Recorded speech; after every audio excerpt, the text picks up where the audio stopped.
naka-video to eh. Naka-video yan eh. May video. Picture video. Video? Ah. Ulit.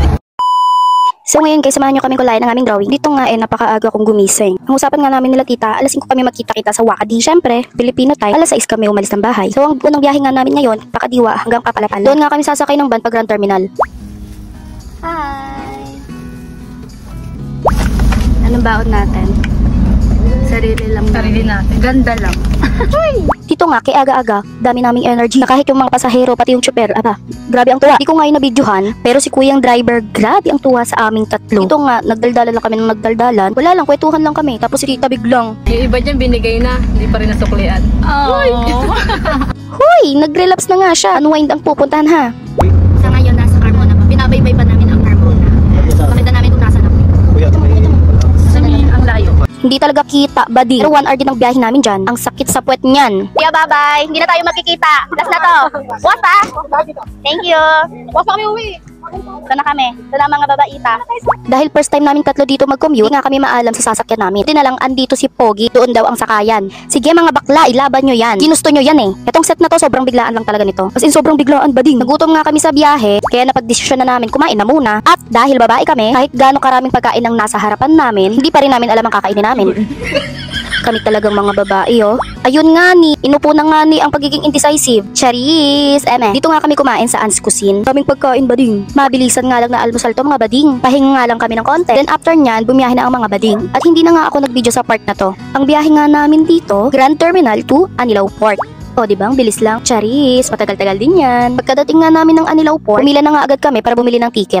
Ferry nga pala ang susunod naming sasakyan. Tatawid kami papuntang Tingloy. Nakabili na nga pala kami ng 3 ticket ng oras na yan. Kaya naman papunta na kaming palengke niyan upang bumili ng mga lulutuin. Grabe, ibang level talaga yung excitement na nararamdaman naming tatlo. Lalo na ako dahil ito yung unang vlog na gagawin ko, kaya for the video talaga ako the whole time. Dito nga, bumibili lang si tita ng condiments at saka bigas.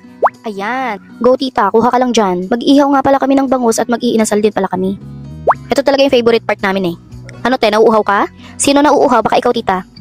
Ay, ako pala. Bakit ganun? Huy! Mukhang may mga magre-relapse talaga. Ito nga mga bading, tapos na kami mamalengke kaya papasok na kami sa ferry. First time ko sumakay dito, bading. Ito nga pala ang view sa likod. Oh, pak ganda, diba? At ito naman yung sa front. Kuya, bigla mo ako. Bilis. Dito na po. Oh, ayan kuya ha. Malinaw yung sinabi ko. Video ang sabi ko.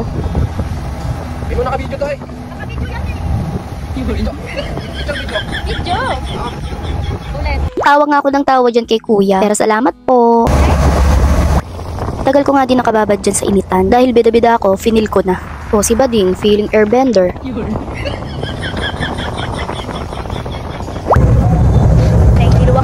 Nahihilo.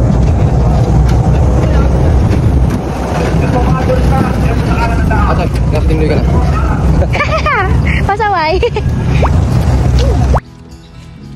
Guys, ito na to.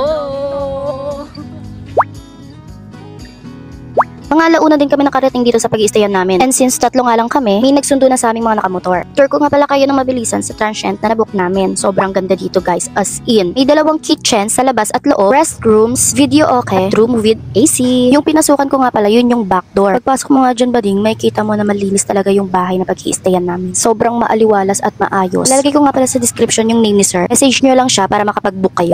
Alala tayo mga yan. Adobong chicken. Wow! Sarap! Ito nga palang time na to, nagpahinga muna kami at kumain. And as you can see mga bading, for the sing lang dyan si Anshe. Oh, dead ma. Alam mo, nasa area 1 lang. Charis! Go bading, pakita mo kung sino ka.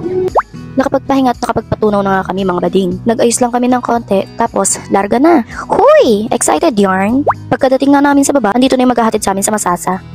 Miyak na si Bading. Hey! Parang hindi ako lulutang doon, kuya. Oh yeah! Tignan mo yung tubig. Dito te, sobrang dami naming lakad na para bang unwind at exercise ang atake. Tayo na nga rin kami ng tent at kita mo nga dito yung magandang view te. At syempre, hindi mawawalang aura ni Bading. Sige, umikot ka, harapin mo ang araw. Yan ako. Ikot.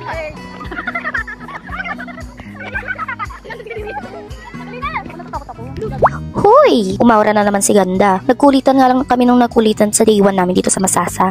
Kwentuhan, nag-share ng mga rants sa buhay, at syempre nag-relax. Sarap lang sa feeling na kahit sandaling panahon, naman namin na deserve namin magpahinga. So ayun mga bading ang nangyari sa amin sa buong araw na yon. Kaya hanggang dito na lang muna mga bading. This is Sai, sa susunod na lang ulit.